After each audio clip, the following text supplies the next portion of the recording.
बिस्मिल्लाहिर्रहमानिर्रहीम अस्सलाम वालेकुम। आज हम चिप्स के साथ अपने बाजुओं की अपने सूट के दामन की डिज़ाइनिंग करेंगे कट वर्क बना के। सबसे पहले हमने इस तरह से अपनी बाजू की नाप ले लेनी है अपनी चिप्स की पट्टी पे। ये लेडीज़ चिप्स ही है लेकिन रोल में मिलती है आपको कटी हुई, इस तरह उसकी पट्टी जो है वो बड़ी बनी हुई होती है।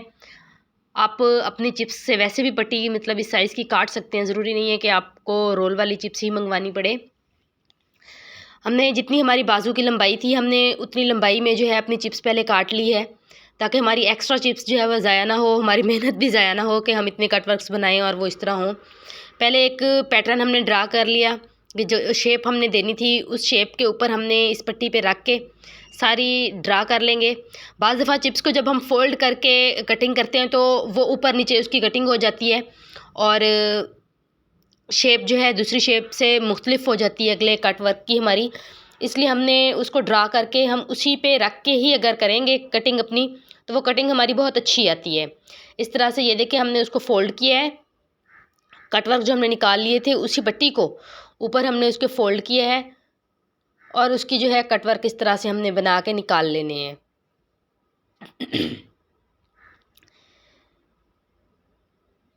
इस तरह से हम कट वर्क जो है अपने सारे मुकम्मल करते जाएंगे। आप चाहें तो पूरे उस पे पैटर्न अपना रख के कट वर्क का और उसको ड्रा करके फिर निकाल सकते हैं, लेकिन अगर आप ऐसे भी नहीं करेंगे तो इस तरह आपकी वक्त की काफ़ी बचत हो जाती है कि आप कट वर्क जो है अपने साथ साथ इस तरह से जो कट किए हुए हैं वही रख के आप ड्रा कर लें, आप उनकी कटिंग कर लें, या ऊपर रख के आप अगर उसको कवर कर सकते हैं तो आप ऊपर कवर करके वैसे ही बगैर निशानात लगाए भी आप उसकी जो है वो कटिंग कर सकती हैं।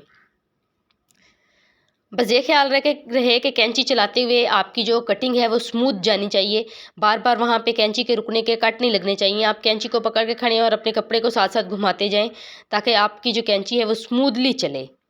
जब कैंची स्मूथली चलती है तो जो सरफेस होता है हमारे कट वर्क का वो बिल्कुल नीट निकलता है। इस तरह से हमने अपने कट वर्क्स मुकम्मल कर लेने हैं बाजू के। दामन का भी हम ऐसे ही करेंगे, दामन के भी हम चिप्स नाप के, ये जो पैटर्न हमारे पास ऑलरेडी मौजूद है हम सेम साइज़ के ही पैटर्न तैयार करेंगे।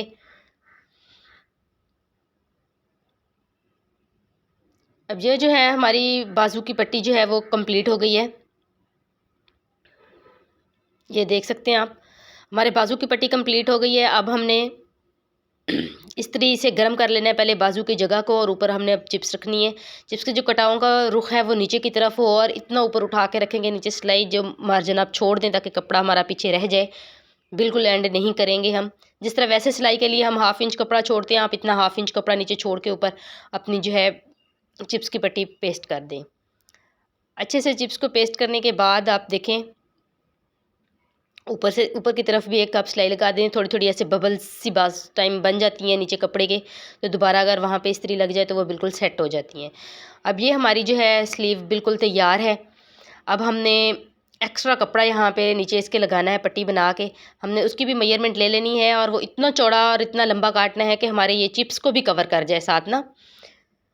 ये देखें ये इस पे पूरा आ रहा है लंबाई में, हम यहीं पे इसकी कटिंग कर लेंगे और चौड़ा हम इतना रखेंगे जो हमारी चिप्स को भी कवर करे। हमने इसको इसके ऊपर डाला इस तरह से, और ऊपर हमने एक्स्ट्रा जो है कपड़े का मार्जिन रख लेना है, निशान लगा लेना है, ताकि हम एक्स्ट्रा फोल्डिंग के लिए भी रखेंगे कि ऊपर से फोल्डिंग आके तो हमारी पट्टी जो है वो कवर कर ले। ये देखें अच्छी तरह से इसको प्रेस करके पट्टी निकालनी है ताकि कहीं से आगे पीछे ना हो हमारी पट्टी। बिल्कुल पूरी जितने साइज़ की हमें चाहिए सीधी अच्छी प्यारी हमने पट्टी निकाल लेनी है यहाँ से।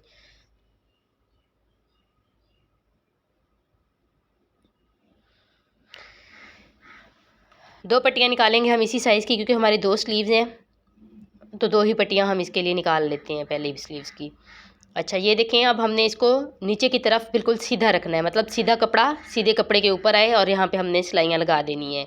यहाँ पे सिलाइयाँ लगाने के बाद जब यहाँ पे हमारी सिलाइयाँ लग जाएंगी,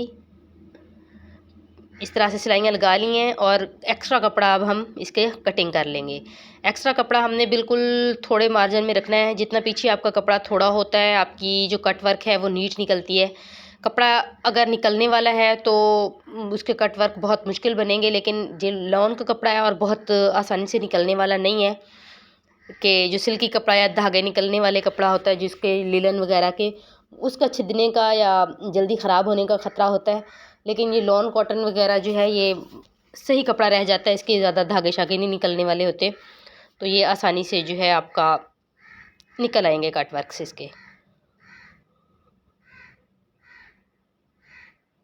अब हमने ये जो सेंटर है हमारे नोके हैं, यहाँ पे भी हमने बिल्कुल एंड तक, जैसे गले वगैरह के लिए हम गुलाइयों में निशान लगाते हैं, बिल्कुल एंड तक धागा नहीं कटना चाहिए और बिल्कुल एंड तक हमने यहाँ पे बिल्कुल कोने में कटिंग कर लेनी है। यहाँ पे बिल्कुल कोने में कटिंग कर लेनी है और दरमियान में भी हमने हल्के हल्के कट्स लगा देने हैं, जैसे हम गले वगैरह की गुलाइयों पे लगाते होते हैं। इन कट्स की वजह से हमारा कपड़ा ढीला हो जाता है और आसानी के साथ हमारी शेप जो चिप्स की होती है वो अच्छी निकल आती है। अपनी सिलाई लगाते हुए भी इस चीज़ का ख्याल रखना है कि सिलाई जो है कट वर्क के बिल्कुल करीब आनी चाहिए, चिप्स के ऊपर नहीं आपका सिलाई चढ़नी चाहिए। और इस तरह से आपने अपने कट वर्क्स को जो है हाथ डाल के निकाल लेना है।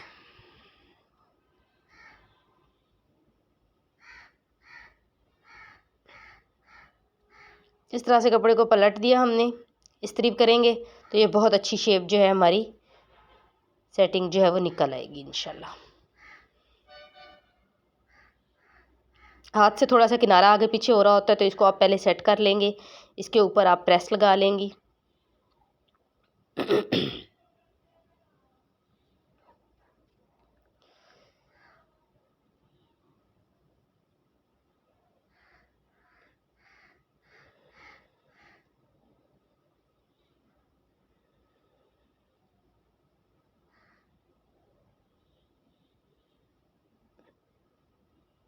इसको हमने फोल्ड करके चिप्स के ऊपर डालना है इस तरह से, ताकि हमारी चिप्स को भी कवर कर जाए और हमारी चिप्स भी ख़राब ना हो और किनारा हमारा जो है वो प्यारा बन जाए।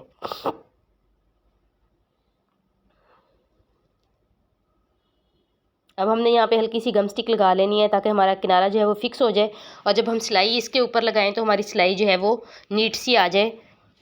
चुनट वगैरह निकल जाती है, गम स्टिक लग के अच्छी सी कपड़ा पेस्ट हो जाता है। जब आप सिलाई लगाते हो तो सिलाई आपकी बिल्कुल प्यारी स्मूथ अच्छी लगती है, कपड़ा क्योंकि इधर उधर हिलता ही नहीं है आपका, तो आपकी सिलाई बहुत अच्छी होती है। ये गम स्टिक धुलने के बाद इसका असर उतर जाता है, लेकिन जो कपड़ा एक दफ़ा सीधा होकर सिलाई लग जाती है तो वो चीज़ आपकी फिर ख़राब नहीं होती। गम स्टिक बहुत ही अच्छा ईजी यूज़ है। अब हमने इस तरह से अपनी लेस रखनी है नीचे और उसके ऊपर हमने डालने हैं अपने कट वर्क से, हमने चौड़ी पट्टी वाली लेस ली है इस तरह से। हाफ को हम ऊपर कवर कर लेंगे कट वर्क में, पीछे से सपोर्ट भी इसकी रहेगी क्योंकि चौड़ी लेस है, और यहाँ पे हमारा कट वर्क आ जाएंगे इस तरह से। यहाँ पे हम गम स्टिक लगा लेंगे ऊपर कट्स पे अपने, ताकि लेस भी अच्छी तरह से हमारी पेस्ट हो जाए और सिलाई लगाते हुए इधर उधर नहीं भागे।